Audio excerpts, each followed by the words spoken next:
Great outdoors is a great place for us to start the week here on CNN 10. It's where a lot of Americans spent part of their weekend as dozens of states started loosening some restrictions on where people could go and what they could do. This meant that state parks were reopening. Some businesses unlocked their doors.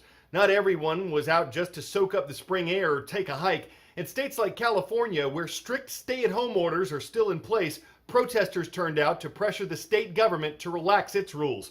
That's set to happen Monday in some counties of Northern California, with restaurants and shopping malls reopening, but it's not statewide. Restrictions will ease up in dozens of other states and counties this week.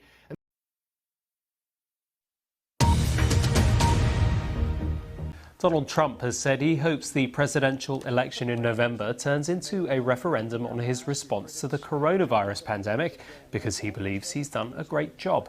In a televised town hall event, the president denied claims that he had failed to act quickly enough. This is AP News Minute. President Trump says the coronavirus could kill as many as 100,000 Americans. The president told Fox News that without the economic shutdown, the number of dead would be much higher.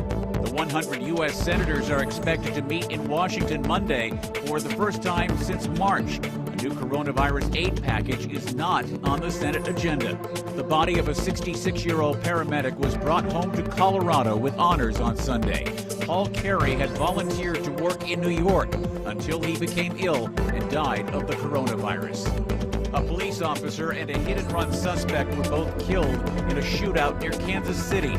Overland Park, Kansas police did not immediately say what led to the gunfire. Ed Donahue, The Associated Press, with AP News Minute. If you are a student, chances are you're watching this from home. School buildings have been closed in all 50 American states and 5 American territories, though many schools are still in session online. In at least 45 states, plus the District of Columbia, students won't be returning to campus at all for the rest of this academic year. That might wind up being the case across the entire country, though a few states may give schools the option of reopening before summer break. Students, teachers, administrators, and parents have made sacrifices to keep the learning going. They've missed out on plays, presentations, proms, graduations, sports, science fairs, book fairs, all sorts of trips and competitions. Adding to this challenge is the summer learning loss, also known as the summer setback or the summer slide. It's a time when students forget some of what they've learned during the school year, and it's expected to be worse because of coronavirus shutdowns.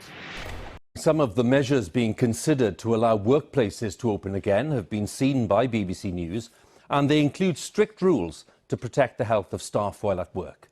There's no date set for relaxing the lockdown, but the pressure is growing given that more than 6 million British workers have now been furloughed, with the government paying their wages. The Prime Minister is expected to give more guidance this coming Sunday on relaxing the lockdown in some form. Now, the measures include staggering the start times for employees to avoid crowding in and around the workplace. Staff will be helped to maintain the 2-metre social distancing rule where possible, but it's not clear how they'll be protected if it's not possible. And there'll be regular cleaning and disinfecting for workspaces and surfaces. The guidance comes as the government announced today the deaths of another 288 people who tested positive for coronavirus, and that brings the total number of these deaths in the UK so far to 28,734. This is AP News Minute. A White House memo sent to congressional committees is restricting testimony from the coronavirus task force. The memo says task force members can only testify before Congress if the White House chief of staff lets them. Governor Gavin Newsom says some California businesses can start reopening this week. He says retailers that sell items like clothing, books, and toys can be open for pickup. Montana is one of the states that is letting restaurants reopen. Regulations include crowd limits, increased sanitation, and servers wearing masks. Insect experts are making plans to wipe out the Asian giant hornet. The bug has been found in Washington state, its first sighting in the U.S. Hornet sting can be fatal to some humans. Ed Donahue, The Associated Press, with AP News Minute. Any phone call that features a recorded message instead of an actual person is a robocall. It could be a reminder to make a payment, refill a prescription, or vote for a political candidate. It could be an illegal attempt to sell you something or to scam you out of money for things like fake coronavirus tests. But with international call centers shut down because of COVID-19 and with governments trying to prevent scams related to the disease, robocalls dropped 40% between February and April, according to a U.S. robocall prevention service. But the head of UMail says he expects a lot of these calls to be ringing again by the end of the summer as social distancing rules are relaxed and businesses come back online. There's a lot of tension in the United States and beyond about when, where, and how to reopen areas that have been shut down. Businesses that have seen zero revenue for 6 weeks or more have still had to pay their rent and taxes, and some have continued to pay their employees. People who've been laid off haven't been able to earn a living, and they have bills of their own that are stacking up. On the other side of that are concerns that allowing stores to reopen too soon and allowing people to gather in large numbers again could lead to more coronavirus cases and deaths. So there's no one clear answer that economists, health officials, and workers agree on when it comes to lifting lockdowns. Germany is expected to announce a further relaxation of lockdown restrictions later when Chancellor Angela Merkel meets state leaders. Infection rates are continuing to fall and pressure is mounting to reopen the economy. President Trump has confirmed plans to wind down the coronavirus task force within weeks, even though the American death toll has now passed 70,000. A draft government report suggests it could reach 3,000 a day in June. Tens of thousands of students are returning to school for the first time in the Chinese province of Hubei, where the coronavirus pandemic began last December. And one of the world's leading wildlife charities issued a stark warning about an increase in African poaching due to the economic hardships of COVID-19. They suggest 30 years of progress has been reversed. This is AP News Minute. President Trump toured a face mask plant in Arizona as he kept up his call to reopen the country. He said keeping the economy closed can cause deaths due to drug abuse and suicide. An AP analysis found the number of U.S. coronavirus deaths per day is rising if the New York area isn't counted. The number of deaths per day around New York has dropped sharply in the past few weeks. Hawaii's governor says the state will let some businesses reopen starting this week.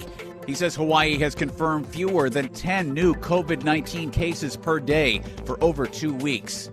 The Supreme Court says Justice Ruth Bader Ginsburg is hospitalized with an infection caused by a gallstone. The court is hearing arguments by phone and says Ginsburg will take part.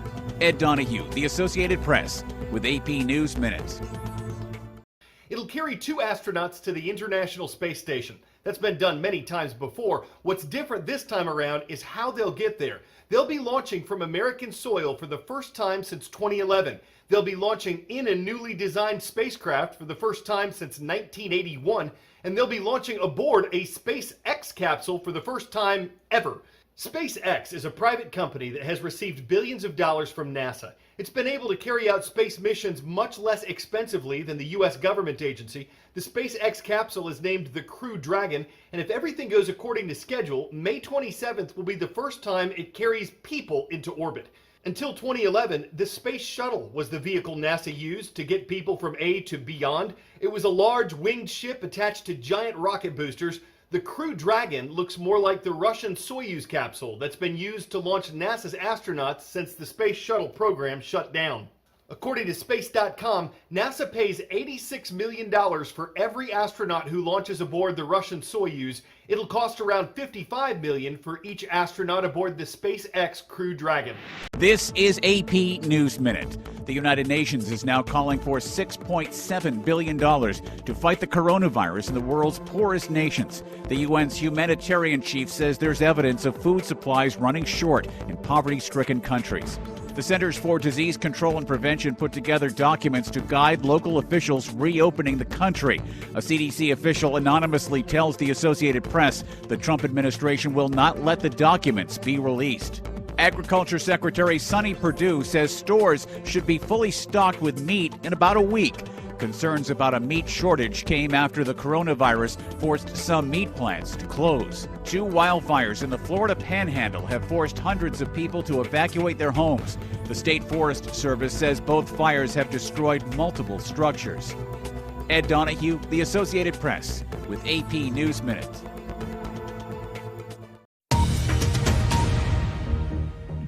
This is BBC World News. I'm David Eads, and these are the headlines. At least 8 people have been killed after a massive gas leak at a chemical plant in southern India. Hundreds more were taken to hospital. The leak spread several kilometres from the factory. France learns later in the day whether its 8-week lockdown will be lifted next Monday. Pressure's growing for an easing of restrictions. The economy shrank by nearly 6% in the first 3 months of the year. My name is Carl Azus. It's great to see you this Friday, May 8th.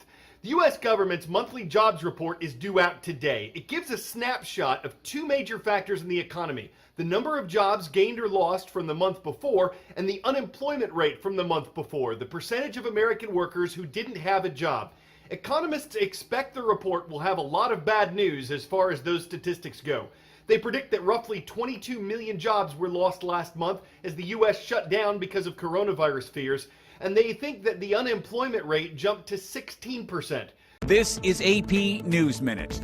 A white father and son were arrested in Georgia in the fatal shooting of a black man who was out for a run. Gregory and Travis McMichael are charged with murder and aggravated assault in the death of Ahmaud Arbery. The Justice Department says it's dropping the case against former National Security Advisor Michael Flynn. He had pleaded guilty to lying to Russia probe investigators, but then asked to withdraw that plea. Firefighters say several wildfires in the Florida Panhandle spread quickly because of dry weather and gusty winds. The fires have forced hundreds of people to evacuate their homes.